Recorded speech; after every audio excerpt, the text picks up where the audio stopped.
Class 9 की exercise 10.5 का question number 2 है हमारे पास। क्वेश्चन में हमसे बोला गया है अ कोड of a circle is equal to the radius of the circle.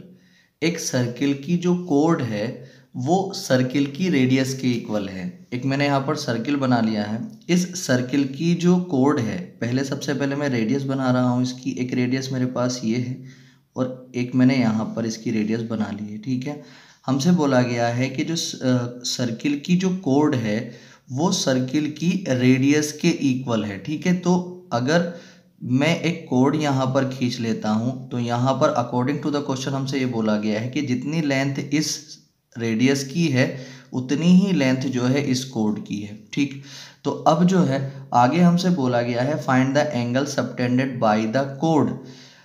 हमें वो एंगल फाइंड करने हैं जो कोड द्वारा बनाए गए हैं at a point on the minor arc and also at the point on the major arc.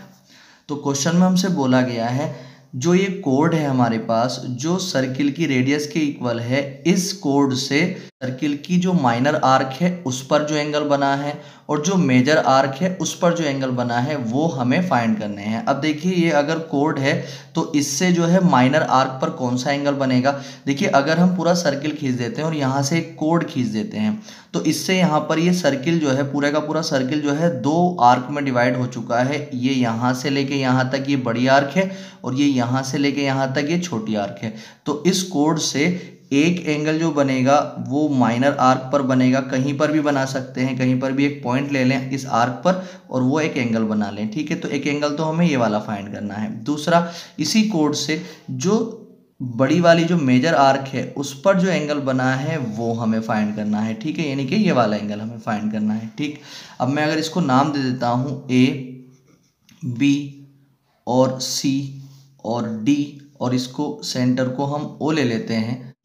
तो अब इसके सॉल्यूशन में हम चलते हैं। देखिए, तो जब इसके सॉल्यूशन में हम काम करेंगे तो सबसे पहले हम ए ओ बी के लिए काम करेंगे। देखिए ए ओ बी एक इक्विलेटरल ट्रायंगल बन चुका है, क्योंकि अगर आपको देखिए आपको ये मालूम है कि अगर किसी ट्रायंगल की तीनों साइड्स की लेंथ इक्वल हो जाती है तो वो इक्विलेटरल ट्रायंगल बन जाता है। तो यहाँ पर बोला गया है कि जितनी रेडियस की लेंथ है उतनी ही कोड की लेंथ है। तो हम देखते हैं AOB is an equilateral triangle. ये एक इक्विलेटरल ट्रायंगल है और जब ये इक्विलेटरल ट्रायंगल है तो इक्विलेटरल ट्रायंगल का हर एंगल 60 डिग्री होता है। तो यहाँ पर आप लिख लें कि AO equal OB equal AB। ये तीनों की तीनों जो लेंथ है वो इक्वल है, तो इसलिए हम लिख सकते हैं इसलिए ट्रायंगल AOB।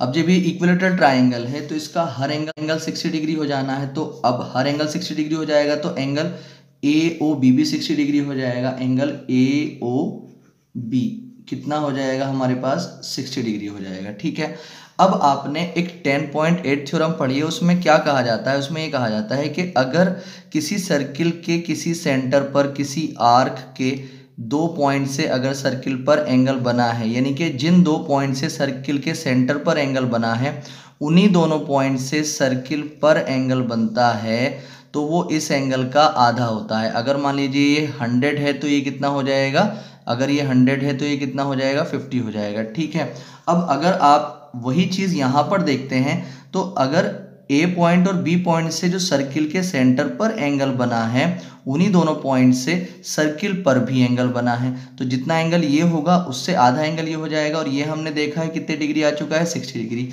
तो इसलिए अगर हम बात करते हैं एंगल ADB की तो एंगल ADB जो हो जाएगा वो कितना हो जाएगा, हाफ एंगल AOB। ठीक है, तो एंगल ADB को आप ऐसे ही रखें इक्वल टू में हाफ इंटू AOB कितना था हमारे पास 60, 2 से 1 कट जाएगा 30 टाइम।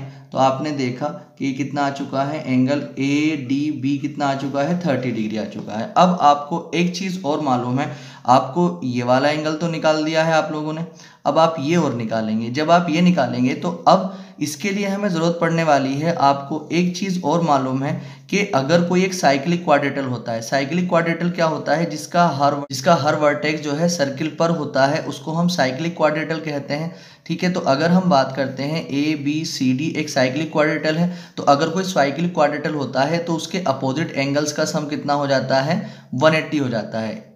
ये एंगल A और plus angle C is equal to 180 हो जाएगा और एंगल डी और angle B is equal to कितना हो जाएगा 180 हो जाएगा। ठीक है, तो अब कोई भी क्वाड्रेटल साइक्लिक क्वाड्रेटल कब होता है, जब उसका हर वर्टेक्स जो है सर्किल पर होता है। ठीक, तो अगर हम यहाँ पर बात करते हैं तो ए बी सी डी एक क्या है, साइक्लिक क्वाड्रेटल है। और जब ये एक साइक्लिक क्वाड्रेटल है तो हम देख पा रहे हैं सी, ये वाला सी पॉइंट और ये वाला डी पॉइंट, ये आप आमने सामने के यानी कि अपोजिट एंगल्स हैं, तो इनका सम कितना हो जाएगा 180 हो जाएगा। ये हमने निकाल लिया है, ये हमारा निकल जाएगा। ठीक है, तो हम यहाँ पर लिख देंगे क्वाड्रेटल ए सी बी डी जो है वो एक साइक्लिक क्वाड्रिलेटरल है। जब साइक्लिक क्वाड्रिलेटरल है तो आपको मालूम है एंगल ए डी बी यानी ये वाला एंगल ए डी बी और plus angle A C B यानी ये वाला angle A C B is equal to कितना हो जाएगा 180 डिग्री हो जाएगा। आपने ए डी बी निकाला है, कितना आया है आपके पास 30 degree. Angle A C B आपको फाइंड करना है इज इक्वल टू 180 डिग्री। तो एंगल ए सी बी की जब आप यहाँ पर वैल्यू निकालेंगे तो 30 इधर आकर के माइनस का हो जाएगा, तो यहाँ पर ये कितना आ जाएगा 150 डिग्री। ठीक है, तो हमें ये वाला एंगल निकालना था और ये निकालना था और हमारे दोनों एंगल्स निकल